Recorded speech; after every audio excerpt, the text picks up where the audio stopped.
Hi everyone, Spiderman 1991 here to do my comics for the week, and it's a pretty thick pile, so let's get to work. Okay, first of all, Amazing Spider-Man. The end to one moment in time. Alright, first of all, the moment, this issue in particular, the way they delivered the ending, I thought was very moving in a way, because Doctor Strange is preparing a spell that. Well, the reason he spoke with Tony Stark and Mr. Fantastic is because it's the same thing they did with the Sentry when they tried to remove him from the world. And they needed one being to focus all the memories on, as in one person to remember, so they decided it would be Peter. And Doctor Strange creates some sort of field so that once Peter enters, he'll be the only one to remember that he's Spider-Man. And of course, as he's watching this, Mary Jane is outside, and he couldn't stand to be without her, so he runs off and grabs her. And he goes in, and then everyone's memory is erased, and he gets out of there.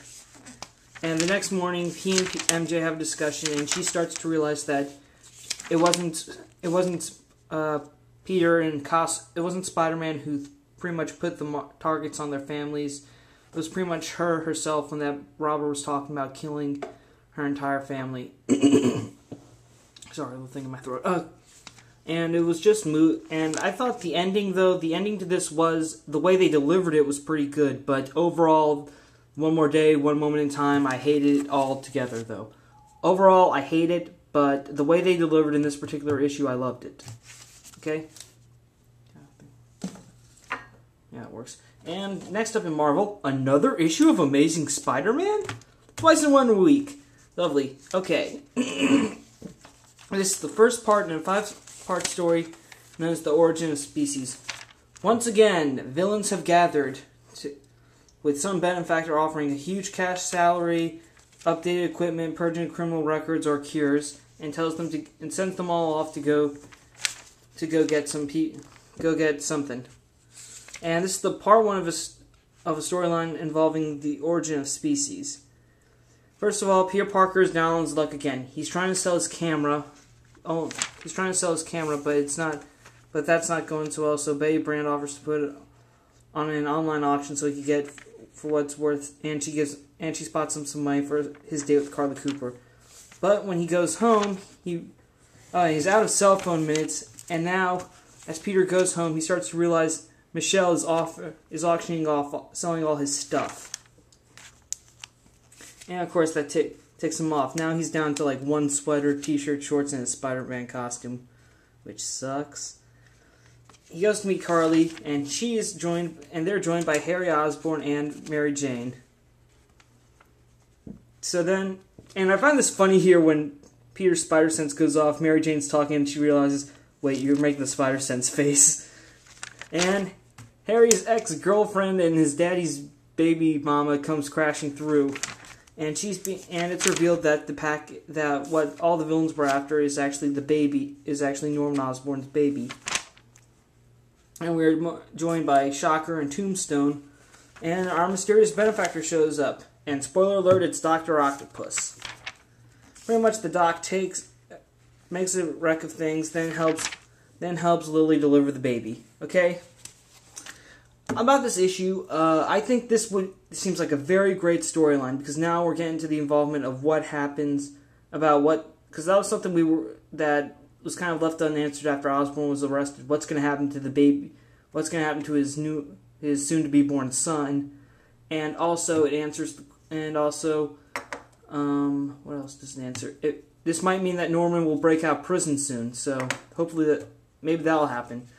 But so far, this seems to be a good storyline, and I don't know, maybe the way, and I still pray that they actually get Peter a job or some source of income so he can just get on with his life.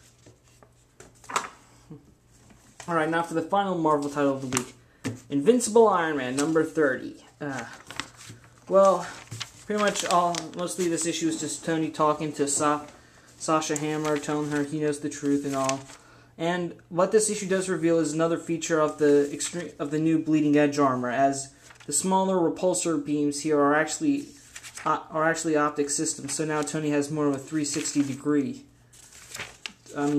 view, so he can see everything. And also Sasha Hammer Sasha Hammer apparently has Ezekiel Stane's repulsor tech in her.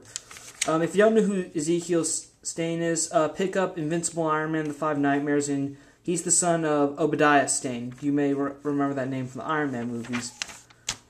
And pretty much she focuses repulsor energy like Whiplash from Iron Man 2. I don't know what it is with the comics trying to reference the movies more often. It's just weird. And Pepper gets in Jarvis in her rescue armor and goes off to help Tony while Tony's dealing with this. And he can also use the Extremist armor to create a gun, which is great. Although this shot is just weird right now. I mean, I understand Pepper didn't exactly get the same armor from Tony, but they look so similar other than the gold and silver coloring. That's the only... Oh yeah, and the color of the repulsor units. That's the only difference I could see between them. And the next day, while Tony's out testing the first car he makes for Stark Resilient, the Detroit Steel app comes online. And then all of a sudden, while Tony's testing the car, there's an explosion. Though I'm not so sure if it's clear if that's him or not, because it looks more like they're on a helicarrier rather than than on land. Though that just doesn't seem clear. Invincible Iron Man, I didn't really enjoy it. It's just did like to find out more about the armor. I thought that was great, but not so well the way they present the cliffhanger. That wasn't good at all. I'm just a little confused by that. I mean, it looks like, if you look closely, it looks like they're out in the middle of the ocean or something. I mean, and plus, oh wait, yeah, no, I can somehow see that it looks like the bleachers, but it just seems a little unclear to me. I mean, maybe I've had problems.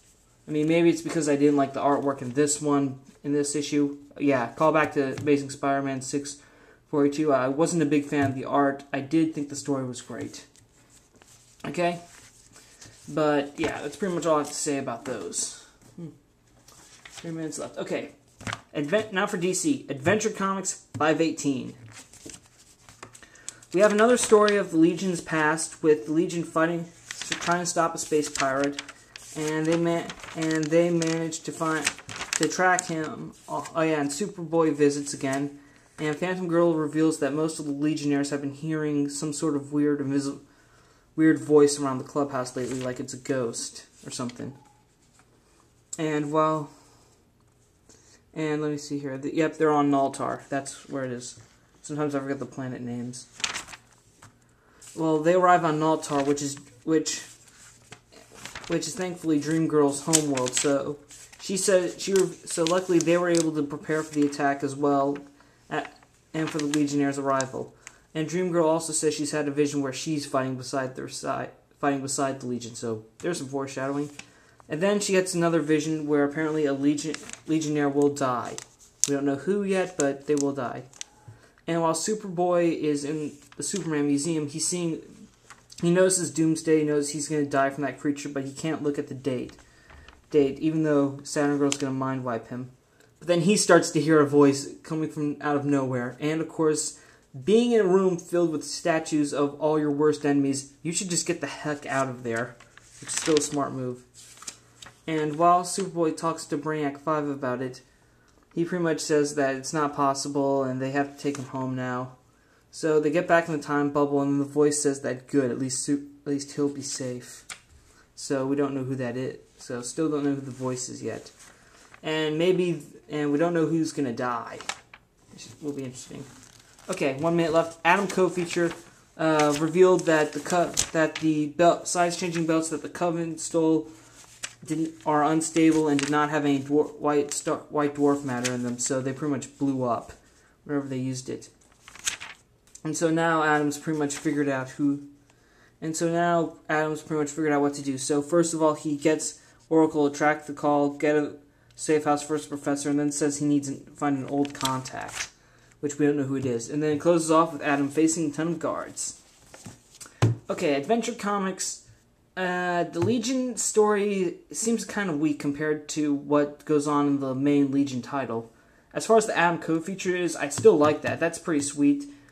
But okay, I gotta stop right here. Stay tuned for part